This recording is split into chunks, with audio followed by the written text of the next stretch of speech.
నమస్తే,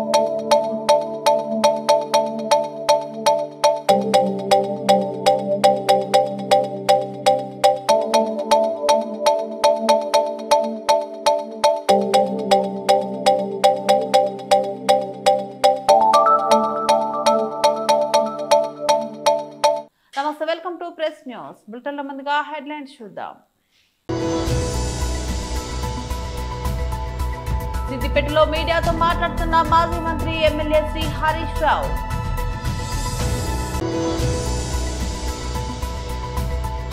YSRCP Lok Sabha floor leader Rajampet MP Peddireddy Mithun Reddy press meet.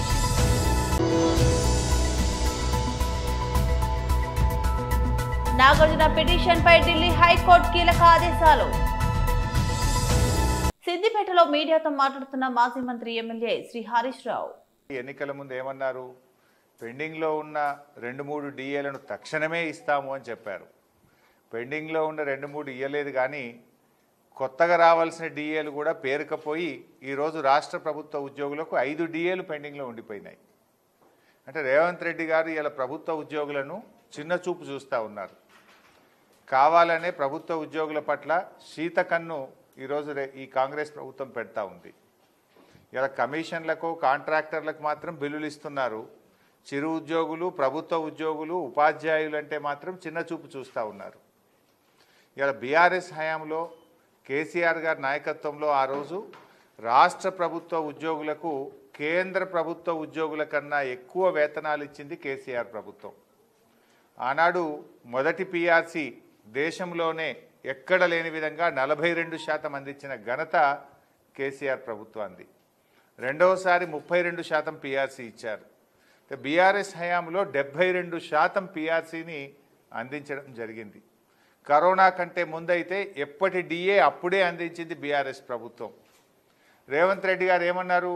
మా ప్రభుత్వం రాగానే అన్ని డిఏలు తక్షణమే చెల్లిస్తాం, ఉద్యోగుల ఎరియర్స్ అన్నీ తక్షణమే చెల్లిస్తాం, ఓల్డ్ పెన్షన్ స్కీమ్ తీసుకొస్తాం, వెంటనే 6 నెలల్లోగా పీఆర్సీ అందిస్తాం. ఎన్నికల ముందేమో బడా బడా మాటలు, రజనీకాంత్ లాగా మాట్లాడిండు. ఓట్లు అయిపోయినాక గజనీకాంత్ లాగా మాట్లాడుతున్నాడు.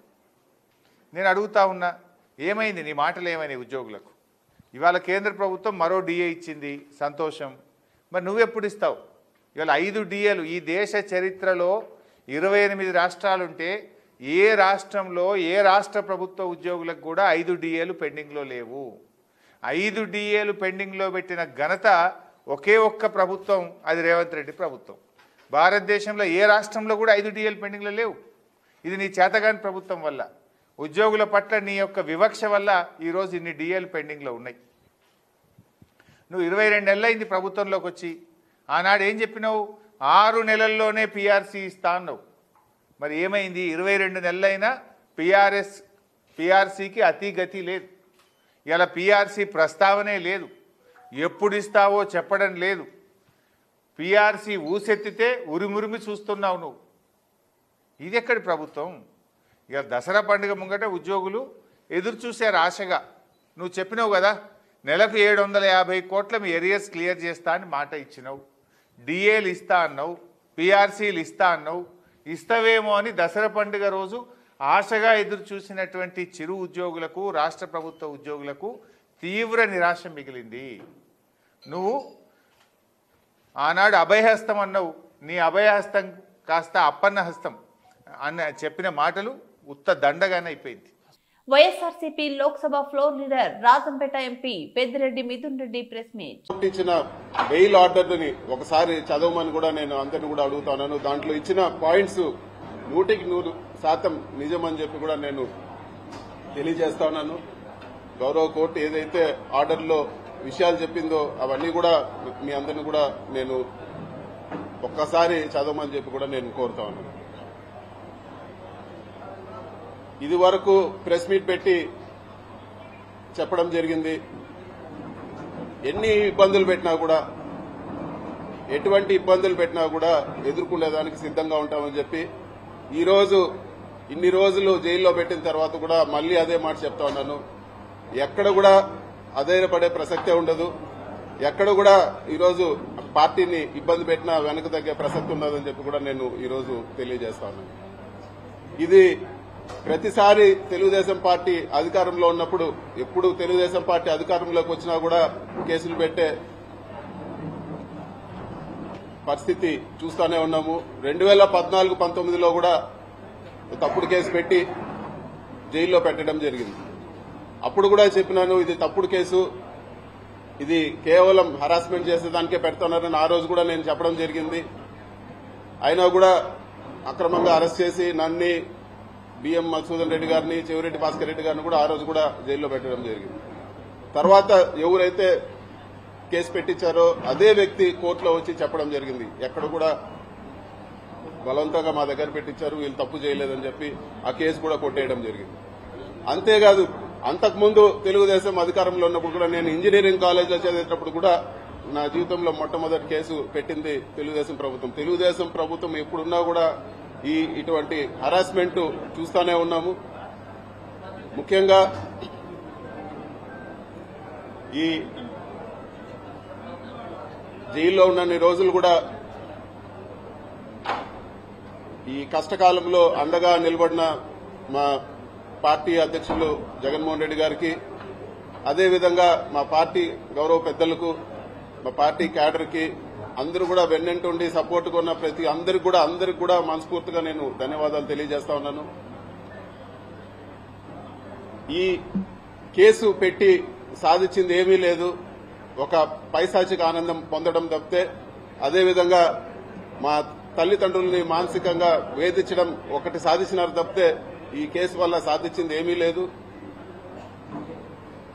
కోర్టు నుంచి వెసులుబాటు పొందిన తర్వాత కేసు వివరాలన్నీ కూడా వివరంగా మరొకసారి నేను మాట్లాడతానని చెప్పి కూడా మీకు అందరు కూడా తెలియజేస్తా ఉన్నాను. చివరిగా చెప్పేది ఏమంటే, మీరు కేసులు పెట్టినా లేకపోతే ఇంకోటి పెట్టినా మేము వెనక్కు తగ్గే ప్రసక్తే లేదు. ఖచ్చితంగా గట్టిగా ఇంకా రెట్టింపు ఉత్సాహంతో పోరాడతామని చెప్పి కూడా నేను తెలియజేస్తా ఉన్నాను.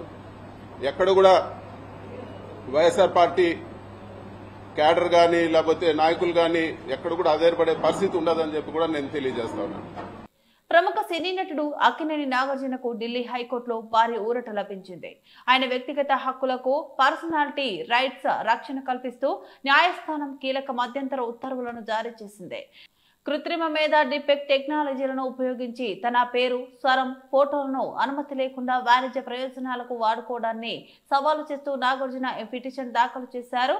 జస్టిస్ తేజస్ కార్య నేతృత్వంలోని ధర్మాసనం ఈరోజు ఈ మేరకు ఆదేశాలిచ్చింది. నాగార్జున నుంచి ముందస్తు అనుమతి పొందకుండా ఆయన పేరును గాని స్వరాన్ని గాని ఎలాంటి వాణిజ్య ప్రకటనల కోసం ఉపయోగించరాదని కోర్టు స్పష్టం చేసింది.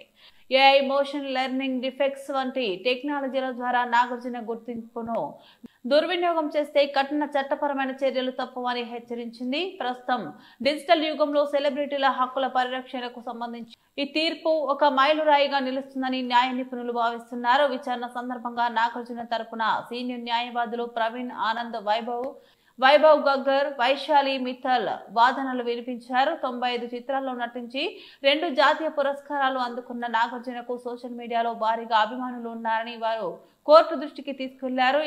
ఈ ప్రజాదరణ ఆసరాగా చేసుకుని కొందరు ఆయన గుర్తింపుతో నకిలీ వాణిజ్య ప్రకటనలు, అశ్లీల కంటెంట్, టీ-షర్ట్లు అమ్మకాలు వంటివి చేస్తున్నారని తెలిపారు. యూట్యూబ్ లో షార్ట్ లో హ్యాష్ ట్యాగ్ వాడి తప్పుడు వీడియోలను వైరల్ చేస్తున్నారని, ఇలాంటి కంటెంట్ ను ఏఐ మోడల్ శిక్షణకు ఉపయోగిస్తే భవిష్యత్తులో మరింత ప్రమాదమని వాదించారు. న్యాయవాదుల వాదనలతో ఏకీభవించిన ధర్మాసనం నాగార్జున వ్యక్తిగత హక్కులకు భంగం కలగకుండా చూసేందుకు ఈ మధ్యంతర ఉత్తర్వులను జారీ చేసింది. జిల్లాలో జరగబోయే ఎంపీటీసీ, జెడ్పీటీసీ, గ్రామ పంచాయతీ సర్పంచ్ ఎన్నికల నిర్వహణకు జిల్లాలోని అన్ని రాజకీయ పార్టీలు ఎన్నికల ప్రవర్తన నియమావళి పాటించి సహకరించాలని జిల్లా కలెక్టర్ విజేంద్ర బోయ్ కోరారు. బుధవారం కలెక్టరేట్ వీసీ కాన్ఫరెన్స్ హాల్లో రాజకీయ పార్టీల ప్రతినిధులతో సమావేశం నిర్వహించారు. ఈ సందర్భంగా కలెక్టర్ మాట్లాడుతూ జిల్లాలో అత్యంత ప్రతిష్టాత్మకంగా నిర్వహించబోయే ఎన్నికలలో ప్రతి ఒక్కరూ మోడల్ కోడ్ ఆఫ్ కండక్ట్ ఎన్నికల నియమావళిని పాటిస్తూ ఎన్నికలు సజావుగా నిర్వహణకు సహకరించాలన్నారు. జిల్లాలో జెడ్పీటీసీ, ఎంపీటీసీ 2 విడతల్లో, గ్రామ పంచాయతీ 3 విడతల్లో నిర్వహించనున్నట్లు తెలిపారు. ఎన్నికల నిబంధనలకు సంబంధించి తీసుకోవాల్సిన చర్యలు, నామినేషన్ల ప్రక్రియ, స్క్రూటినీ, ఎన్నికల్లో పోటీ చేస్తున్న అభ్యర్థుల వ్యయ పరిమితి, ఎన్నికల నిబంధనలు తదితర అంశాలపై రాజకీయ పార్టీ ప్రతినిధులకు కలెక్టర్కు వివరించారు. ఫ్లయింగ్ స్క్వాడ్స్ ఎస్ఎస్టీలను నియమించినట్లు తెలిపారు. ఎన్నికల కమిషన్ సూచించిన ప్రకారం జిల్లాలో ఎన్నికల నివారణకు పగడ్బందీ ఏర్పాట్లు చేస్తున్నట్లు కలెక్టర్ తెలిపారు.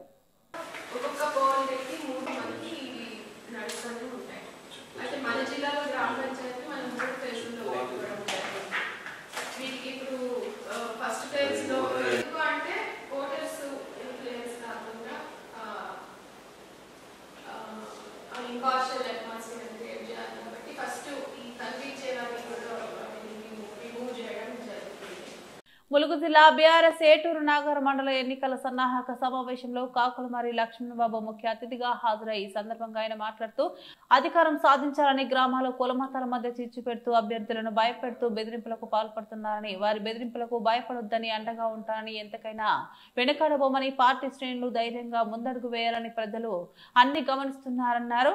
ప్రజలు కేసీఆర్ పాలనను కోరుకుంటున్నారని, రాబోయే రోజుల్లో కేసీఆర్ పాలన రావాలంటే స్థానిక ఎన్నికలే అందుకు పునాదులు వేయాలని అన్నారు. కాంగ్రెస్ పార్టీ పట్ల ప్రజలు తీవ్ర వ్యతిరేకంగా ఉన్నారని, ఎన్నికలు ఏవైనా బీఆర్ఎస్ పార్టీకి బ్రహ్మరథం పట్టడానికి ప్రజలు సిద్ధంగా ఉన్నారని అన్నారు. ఈ కార్యక్రమంలో ములుగు జిల్లా మండల పార్టీ అధ్యక్షులు, మాజీ ప్రజాప్రతినిధులు, మహిళలు, సీనియర్ నాయకులు, కార్యకర్తలు పాల్గొన్నారు.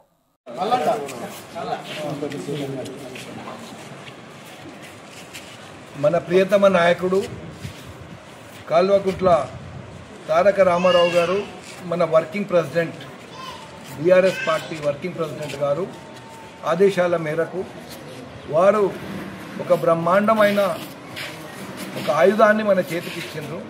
అది కాంగ్రెస్ పార్టీ తెలంగాణ ప్రజలకు ఏదైతే బాకీ ఉందో ఆ బాకీ కార్డ్ అని వారు తయారు చేసి మనకి పంపడం జరిగింది. నేను ములుగు జిల్లా అధ్యక్షుడిగా మీ అందరికీ విజ్ఞప్తి చేస్తున్నా, బీఆర్ఎస్ కార్యకర్తలందరికీ ఇది ఈ కార్డుని ప్రతి ఇంటింటికి చేర్చాలి. ఆ మెసేజ్ కాంగ్రెస్ చేసే మోసాలు, కాంగ్రెస్ తప్పిన మాట ప్రజలకు మీరు ఈ కార్డు ద్వారా తీసుకెళ్లాలని చెప్పి బీఆర్ఎస్ పార్టీ ములుగు జిల్లా కార్యకర్తలందరికీ విజ్ఞప్తి చేస్తున్నారు. జై Telangana. Heavy speed rash driving తో యువత ప్రమాదాలకు గురవుతూ తమ విలువైన ప్రాణాలను కోల్పోవద్దని రామగుండం ట్రాఫిక్ సిఐ రాజేశ్వరరావు సూచించారు. దసరా పండుగ సెలవులకు హాస్టల్ నుంచి ఇంటికి వచ్చిన యువకులు మద్యం సేవించి వాహనాలు నడపవద్దని, ట్రాఫిక్ రూల్స్ ను అతిక్రమిస్తే చర్యలు తప్పవని హెచ్చరించారు. పిల్లల తల్లిదండ్రులు కూడా మైనర్లకు వాహనాలు ఇవ్వకుండా ఉండాలని కోరారు. ఈ దసరా పండుగను అందరూ సంతోషంగా జరుపుకోవాలని ఆకాంక్షించారు.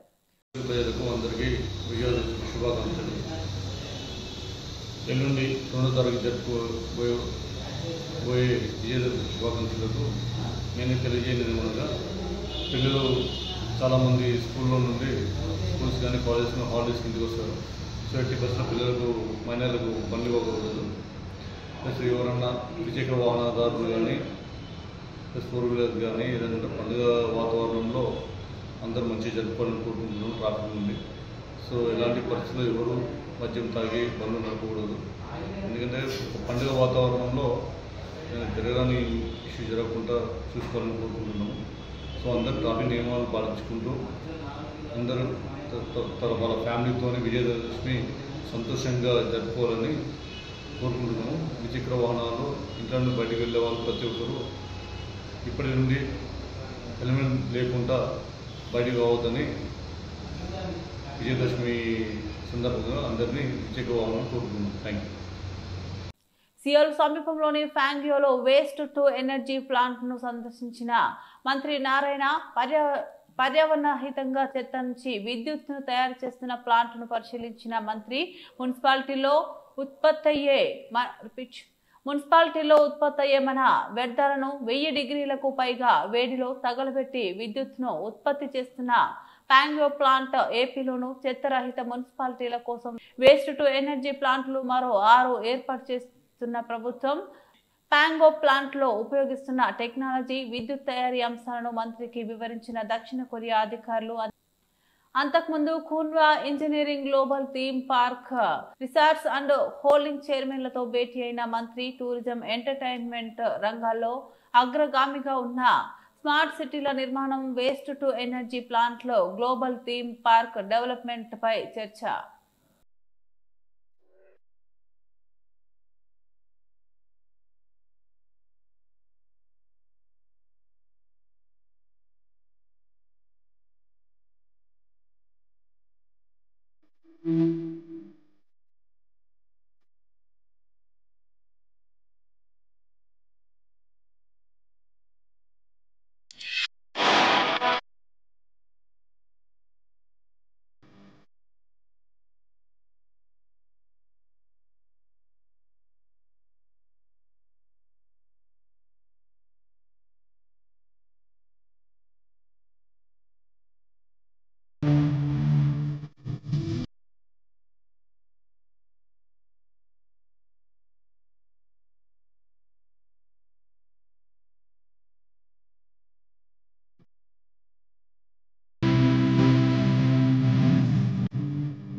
బులెటిన్ ముగించే ముందు మరోసారి హెడ్లైన్స్ చూద్దాం. సిద్దిపేటలో మీడియాతో మాట్లాడుతున్న మాజీ మంత్రి ఎమ్మెల్యే శ్రీ హరీష్ రావు.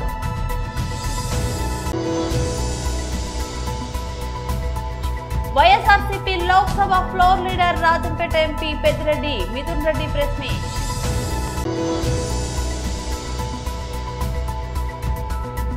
నాగార్జున పిటిషన్ పై ఢిల్లీ హైకోర్టు కీలక ఆదేశాలు. ఇవి బులెటిన్ అప్డేట్స్. మరో బులెటిన్ లో మళ్ళీ కలుద్దాం. అంతవరకు సెలవు. నమస్తే.